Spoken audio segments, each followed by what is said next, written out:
ಏನು ಅಡುಗೆ ಮಾಡಲಿ ಇವತ್ತು? ಪನೀರ್ ಮಟರ್.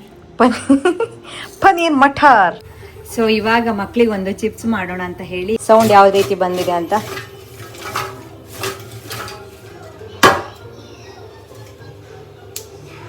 ಯಾ ಟಿವಿ ತಿಂಡಿ, ಟಿವಿ ತಿಂಡಿ. ಅದ್ವಿನ್ ಗಾರ್ಡನ್ಗೆ ಹೋಗಿದ್ದ.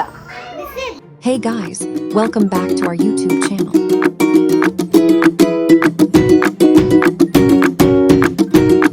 Let's start the video.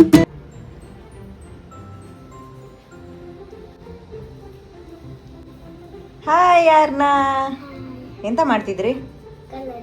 Colouring, drawing. ನಾಡಿದ್ದವರಿಗೆ ಡ್ರಾಯಿಂಗ್ ಕಾಂಪಿಟೇಷನ್ ಇತ್ತು, ಆರ್ಟ್ ಕಾಂಪಿಟೇಷನ್ ಇತ್ತು. ಸೊ ಪ್ರಾಕ್ಟೀಸ್ ಚಲ್ ರಹಾ ಹೈ ಅಲ್ಲ ಅದ್ವಿನ್? ಕಾರ್ಡ್ ಕಾಂಪಿಟೇಷನ್ ಅಲ್ವಾ? Card making competition.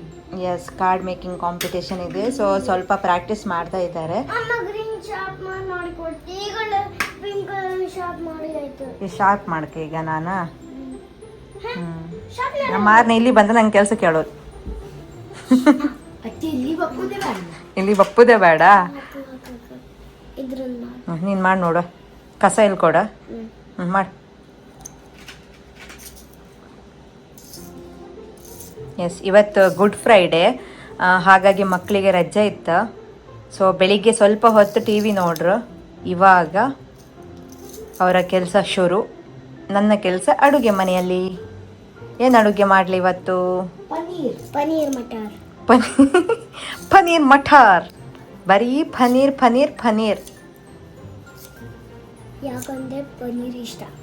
ಯಾಕಂದ್ರೆ ಪನ್ನೀರ್ ಇಷ್ಟ. ಕಸ ಇಷ್ಟೇ. ಚಲೋ, ಆದ್ಮೇಲೆ ತೋರಿಸಿ ನೋಡುವ. ನಾನೇ ಪ್ರೈಸ್ ಕೊಡ್ತೇನೆ ನಿಮ್ಮಿಬ್ಬರಿಗೆ, ಯಾರು ಚೆನ್ನಾಗಿ ಮಾಡಿದ್ರಂತ. ಓಕೆ ಮಾಮಾ. Little cute, nice. Yes, bye. Close the door. Sorry for disturbance. ನಾನು ಇವಾಗ ಏನಕ್ಕೆ ಬಂದೆ ಅಂತ ಹೇಳಿದ್ರೆ ನಿಮ್ಗೊಂದು ಕ್ವಶನ್ ಕೇಳ್ತೆ. ಓಕೆ? ಸೊ ಇವತ್ತನ್ನೋ ದಿನ ಗುಡ್ ಫ್ರೈಡೆ ಅಲ್ಲ? ಸೊ ಗುಡ್ ಫ್ರೈಡೆ ಅಂದರೆ ನನಗೆ ಏನಂತ ಹೇಳಿ. ಗುಡ್ ಫ್ರೈಡೆ ಅಂದರೆ ಒಂದು ಕ್ರಿಶ್ಚಿಯಾನಿಟಿ ಹಬ್ಬ. Very nice. ಅದರಾಗೆ ಜೀಸಸ್ ಅವನ ಫ್ರೈಡೆನ ಒಳ್ಳೆ ಆಚಾರಕ್ಕಂತ ಅಂತ. ವಾವ್ ಅದ್ವಿನ್, ಎಲ್ಲ ತಿಳ್ಕೊಂಡಿದ್ಯಾ? ಆಚಾರಕ್ಕಂತ ಎಲ್ಲರೂ ಟೀಮರ್ಸ್ ಹೊತ್ತಿಗೆ ಕಡಿಕೆ ಅದಕ್ಕೆ ಗುಡ್ ಫ್ರೈಡೆ ಅಂತ ಹೇಳೋದು. ಓಕೆ, ಹಾಂ. ಜೀಸಸ್ ಮರಣದಂಡನೆಗೆ ಒಳಗಾದಂತಹ ದಿನ ಇವತ್ತಾಯ್ತಾ, ಗುಡ್ ಫ್ರೈಡೆ. ಓಕೆ, ಮರಣದಂಡನೆಗೆ ಒಳಗಾದ್ರಂದ್ರೆ ಅಂದ್ರೆ ಸ್ವಲ್ಪ ದುಃಖದ ವಿಷಯ ಅಲ್ವಾ? ಆದ್ರೂ ಗುಡ್ ಫ್ರೈಡೆ ಅಂತ ಯಾಕೆ ಕರೀತರು? ಗುಡ್ ಅಂದ್ರೆ ಒಳ್ಳೆ ವಿಷಯ ಅಂತ, ಬಟ್ ಯಾಕೆ ಕರೀತಾರಂತ? ಕನ್ಫ್ಯೂಸ್ ಕ್ವಶನ್ ಅಲ್ಲ? ಹೌದು, ಅದು ಮಕ್ಕಳು ತಿಳ್ಕೊಳ್ಳೇಬೇಕು. ಅದು ಎಂತಕ್ಕಂತ ನಾ ಹೇಳ್ತೆ. ಗುಡ್ ಫ್ರೈಡೆ ಅಂತ ಹೇಳಿದ್ರೆ ಇವತ್ತು ನಮ್ಮ ಕ್ರಿಶ್ಚಿಯನ್ ಧರ್ಮದವರಿಗೆ ಒಂದು ದುಃಖದ ದಿನ ಕೂಡ ಹೌದು. ಮತ್ತು ನೆಕ್ಸ್ಟ್ ಈ ಗುಡ್ ಫ್ರೈಡೆ ಬಂತು ಅಂದರೆ ಇವತ್ತು ಫ್ರೈಡೆ, ನೆಕ್ಸ್ಟ್ ಬರುವಂತಹ ಸಂಡೇ ಇದೆಯಲ್ಲ, ಆ ದಿನ ಈಸ್ಟರ್ ಅಂತ ಸೆಲೆಬ್ರೇಟ್. ಹಾಂ, ಗಿಫ್ಟ್ ಕೊಡೋದು ಒಂದು ಕಡೆ ಆದರೆ ಈಸ್ಟರ್ ಅಂತ ಅದನ್ನ ಯಾಕೆ ಮಾಡ್ತಾರೆ ಅಂದರೆ ಅವರ ಮತ್ತೆ ಹುಟ್ಟಿ ಬಂದ್ರಂತ. ಓಕೆ, ಮತ್ತೆ ಹುಟ್ಟಿ ಬಂದ್ರಂತ ಮತ್ತೆ ಸೆಲೆಬ್ರೇಟ್ ಮಾಡ್ತಾರೆ. Yes yes. ದೇವ್ರ ಮುಂದೆ ಕಡಿಕೆ ಆಚಾರ ಮಾಡ್ತಾರೆ. ಕಡಿಕೆ ಇದನ್ನ ಹೊಡೆದು ಬೇಯಿಸ್ಕೊಂಡು ತಿಂತಾರೆ. Okay, nice. ನಿಂಗೆ ಗೊತ್ತಿದೆಯಲ್ಲ. ಓಕೆ, ಇದೆಲ್ಲ ಸಣ್ಣ ಪುಟ್ಟ ಯಾಕೆ ರಜೆ ಕೊಡ್ತಾರೋ, ಯಾಕೆ ಈ ದಿನ ವಿಶೇಷ, ಇದೆಲ್ಲ ಸಣ್ಣದೇ ಪಾಯಿಂಟ್ ಇರ್ಬೋದು. ಬಟ್ ಅದನ್ನೆಲ್ಲ ತಿಳ್ಕೊಂತ ಹೋಯ್ಕಾಯ್ತಾ. ಆರು ಗುಡ್, ನೀನು ಆಲ್ರೆಡಿ ತಿಳ್ಕೊಂಡಿದ್ದೆ. ನಾನು ನಿನ್ನ ಹತ್ರ ಕೇಳಿ ನಿಂಗೆ ಗೊತ್ತಿಲ್ಲ ಅಂದರೆ ಹೇಳು ಅಂತ ಬಂದೆ, ಬಟ್ ನೀನು ಆಲ್ರೆಡಿ ತಿಳ್ಕೊಂಡಿದ್ದೆ. Very nice Advin, super. Okay, carry on. ಮೇಡಮಿಗೆ ಏನಿಲ್ಲ, ಅವರದ್ದೇ ಅವ್ರ ಕೆಲಸ ಇಂಪಾರ್ಟೆಂಟ್. ನನ್ನ ಕ್ವಶನ್ ಕೇಂದ್ರೆ ಲೆಕ್ಕಕ್ಕೆ ಇಲ್ಲ. Copy paste. ಇವತ್ತು ಪಾತ್ರೆ ಕಾಯ್ತಾ ಇದೆ ನನಗಾಗಿ. ಸೊ ಏನು ಮಾಡಲಿ, let's start the game, my game. Advin ಸ್ವಲ್ಪ ಡ್ರಾಯಿಂಗ್ ಮಾಡಿದ್ದ, ಇನ್ನು ಸ್ವಲ್ಪ ಪೆಂಡಿಂಗ್ ಇದೆ ಇಲ್ಲಿ. ಇವಾಗ ಆಟ ಆಡ್ಲಿಕ್ಕೆ ಹೋದ. ಎಂತಾಯ್ತು?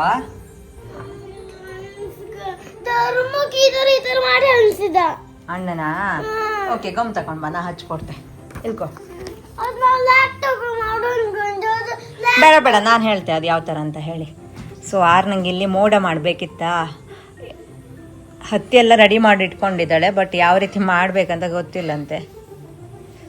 ಸಾಕಿಲ್ಲ, ಗಮ್ ಇದೆ ಬಿಡು. ಇದು ಆ್ಯಕ್ಚುಲಿ ಪ್ರಾಕ್ಟೀಸ್ ಮಾಡ್ಲಿಕ್ಕೆ ಮಾತ್ರ, ರಿಯಲ್ ಆಗಿಲ್ಲ, ಇನ್ನೂ ಇದೆ. ಓಕೆ, ಇನ್ನೂ ಸ್ವಲ್ಪ ಚೆನ್ನಾಗಿ ಮಾಡ್ಬೇಕಾಯ್ತಾ ನೆಕ್ಸ್ಟ್ ಟೈಮು. ಇವತ್ತು ಓಕೆ, ಇವತ್ತು ಸೂಪರ್. ಓಕೆ, ಸಾಕು ಜಾಸ್ತಿ ಅನಿಸ್ರೆ ಇದು ಚೆನ್ನಾಗಿ ಕಾಣಿಸಲ್ಲ, ಇಷ್ಟೇ ಸಾಕು. ಮೋಡ ಸ್ವಲ್ಪ ಇರುತ್ತಲ್ಲ. Okay, good super. ಬಟ್ ಏನು ಗೊತ್ತಾ, ಇದರಲ್ಲಿ ಕಲರಿಂಗ್ ಮಾತ್ರ ಸ್ವಲ್ಪ ಗೀಚಿ ಹಾಕ್ದಾಗಿದೆ. ನೀನು ಇನ್ನು ಯಾವತ್ತು ಶೇಡ್ ಮಾಡಲಿಕ್ಕೆ ಯಾವ ಕಲರ್, ಕ್ರೇಯನ್ಸ್ ಮಾತ್ರ ಯೂಸ್ ಮಾಡಾಯ್ತಾ, ಅಷ್ಟೇ ಸಾಕು. ಕ್ರೇಯನ್ಸ್ ಮಾತ್ರ ಯೂಸ್ ಮಾಡು, ಪೆನ್ಸಿಲೆಲ್ಲ ಯೂಸ್ ಮಾಡೋಕ್ಕಾಗೈತಾ ಕಲರ್ ಮಾಡುವಾಗ. ಬಟ್ ಆಲ್ಮೋಸ್ಟ್ ಟೀಕೆ, ಫ್ಲವರ್ಸ್ ಎಲ್ಲ ಚೆನ್ನಾಗಾಗಿದೆ. ಇನ್ನೂ ಟ್ರೈ ಮಾಡಬೇಕಾಯ್ತಾ. ಸೊ ಇವಾಗ ಮಕ್ಕಳಿಗೆ ಒಂದು ಚಿಪ್ಸ್ ಮಾಡೋಣ ಅಂತ ಹೇಳಿ ರಾ ಬನಾನಾ ತೆಗೆದುಕೊಂಡಿದ್ದೆ. ಸೊ ತುಂಬ ಈಸಿಯಾಗಿ ಮಾಡೋ ಹಾಗೆ ಒಂದು ಚಿಪ್ಸು. ಮಕ್ಕಳಿಗೆ ಏನಾದರೂ ಸ್ನ್ಯಾಕ್ಸ್ ತಿನ್ನಬೇಕು ಅಂತ ಅನಿಸ್ದಾಗ ಮನೆಯಲ್ಲೇ ಇದನ್ನು ಮಾಡಿಕೊಡ್ಬೋದು. ಸೊ ಇದು ಚಾಕುಯಿಂದನೇ ಇದನ್ನು ತೆಗಿಬಹುದು, ತುಂಬ ನೀಟಾಗಿ ಬರುತ್ತೆ ನೋಡಿ.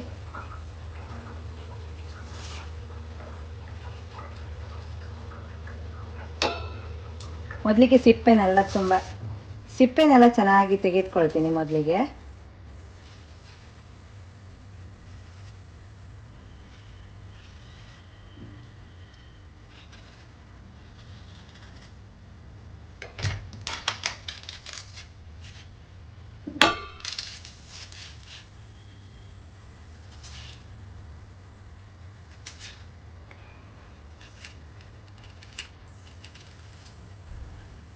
ಇವತ್ತು ಕೊಚ್ಚಿಗೆ ಅನ್ನ ಜೊತೆಗೆ,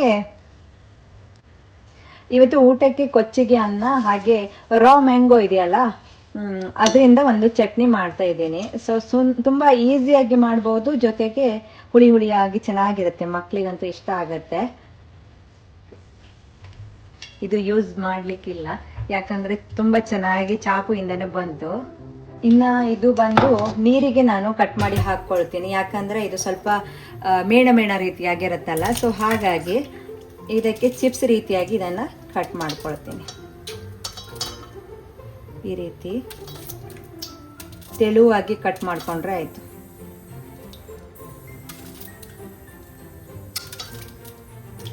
ಮಕ್ಕಳಿಗೆ ಚಿಪ್ಸ್ ಅಂದರೆ ತುಂಬ ಇಷ್ಟ. ಮನೆಯಲ್ಲಿ ಸಿಂಪಲ್ ಆಗಿ ಟ್ರೈ ಮಾಡೋದಾದರೆ ಇದನ್ನು ಟ್ರೈ ಮಾಡ್ಬೋದು. ನಾನಿದನ್ನು ಏರ್ ಫ್ರೈಯರಲ್ಲಿ ಮಾಡ್ತಾ ಇದ್ದೀನಿ.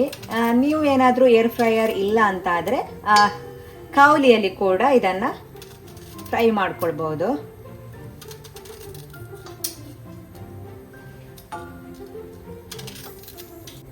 ಎಷ್ಟು ಚೆನ್ನಾಗಿ ಬರುತ್ತೆ ನೋಡಿ ಕಟ್ ಮಾಡಲಿಕ್ಕೆ.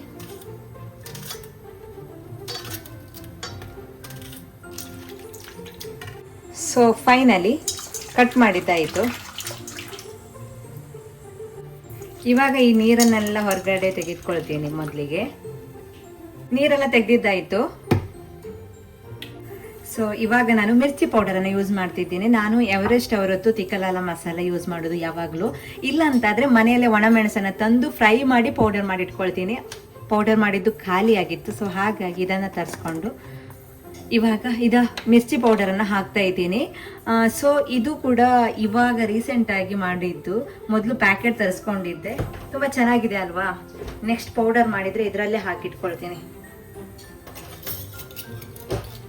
ಇದರಲ್ಲಿ ನಾನು ಸ್ವಲ್ಪ ಮಕ್ಕಳಿಗೆ ತಿಂತಾರಲ್ಲ, ಹಾಗಾಗಿ ಸ್ವಲ್ಪ ಖಾರ ಹಾಕ್ತಾ ಇದ್ದೀನಿ.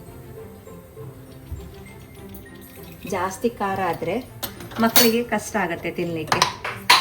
ಇನ್ನು ತೀಕಲಾಲ ಅಂತ ಹೇಳಿದ್ರೆ ಸ್ವಲ್ಪ ಖಾರನೇ ಇರುತ್ತೆ. ಸ್ವಲ್ಪ ಕೈಯಿಂದಾನೇ ಉಪ್ಪನ್ನು ತಳ್ಬಿಡ್ತೀನಿ.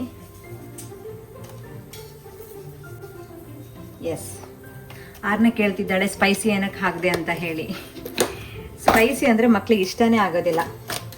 ಸೊ ಚೆನ್ನಾಗಿ ಇದನ್ನು ಮಿಕ್ಸ್ ಮಾಡುವ.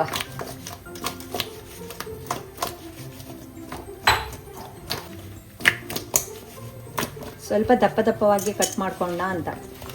ಈ ಸೋಕೆ ಯಾಕಂದರೆ ಚೆನ್ನಾಗಿ ಬೆಂದರೆ ಆಯಿತು. ಇವಾಗ ಏರ್ ಫ್ರೈಯರಲ್ಲೇ ಮಾಡ್ತೀನಿ. ವಾಶ್ ಮಾಡಿಟ್ಟಿದ್ದೆ.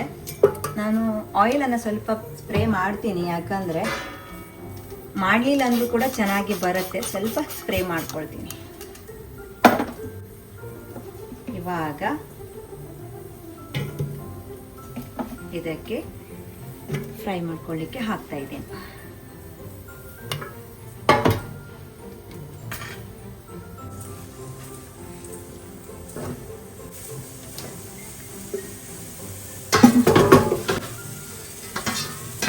ಇನ್ನೊಂದು ಕಡೆ ಕೊಚ್ಚಿಗೆ ಗಂಜಿ ಮಾಡ್ತಾ ಇದ್ದೀನಿ. ಸೊ ಇದು 180 ಡಿಗ್ರಿಯಲ್ಲಿ ಇದನ್ನು 185 ಡಿಗ್ರಿಯಲ್ಲಿ ಇದನ್ನು ಬಾಯ್ಲ್ ಮಾಡ್ಕೊಳ್ತೀನಿ. ಸಾರ್ನಾಗೆ ತಿಂಡಿ ರೆಡಿ ಆಗ್ತಿದೆ. ಈ ಕಡೆ ಕೊಚ್ಚಿಗೆ ಗಂಜಿ ಕೂಡ ಆಗ್ತಾ ಇದೆ. ಟೈಮ್ ಆಲ್ರೆಡಿ ಬಂದು 11:30. ಎಸ್, ನಿನಗೋಸ್ಕರ.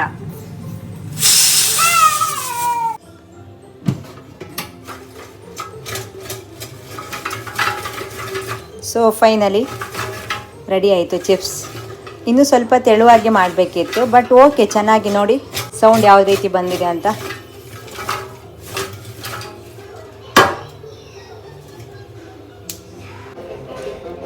Take it. ಯಾ ಟಿವಿ ತಿಂಡಿ, ಟಿವಿ ತಿಂಡಿ. ಅದ್ವಿನ್ ಗಾರ್ಡನ್ಗೆ ಹೋಗಿದ್ದ.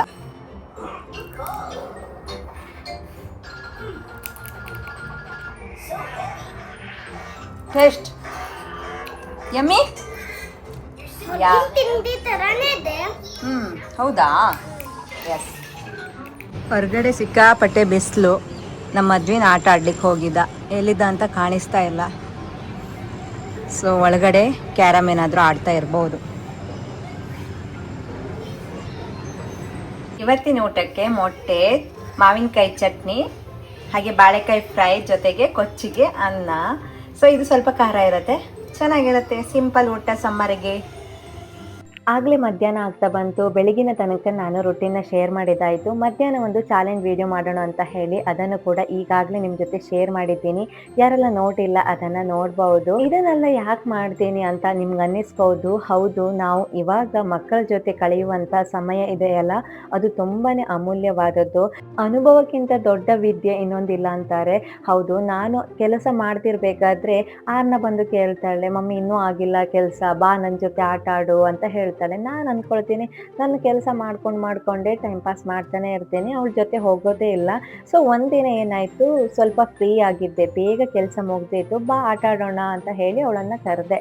ಸೊ ಅವಾಗ ಅವಳು ಖುಷಿ ನೋಡಬೇಕಿತ್ತು. ಅಣ್ಣ ಮಮ್ಮಿ ಫ್ರೀ ಆಗಿದ್ದಾಳೆ, ಬಾ ಆಟ ಆಡುವ, ಮಮ್ಮಿ ನಮ್ಮ ಜೊತೆನೇ ಆಟ ಆಡ್ತಾಳಂತೆ. ಆ ಎಕ್ಸ್ಪ್ರೆಷನ್ ನನಗೆ ಅವಳು ಮಾತಾಡಿದ್ದು ತುಂಬಾ ಟಚ್ ಆಗೋಯ್ತು. ಯಾಕೆ ಗೊತ್ತಾ?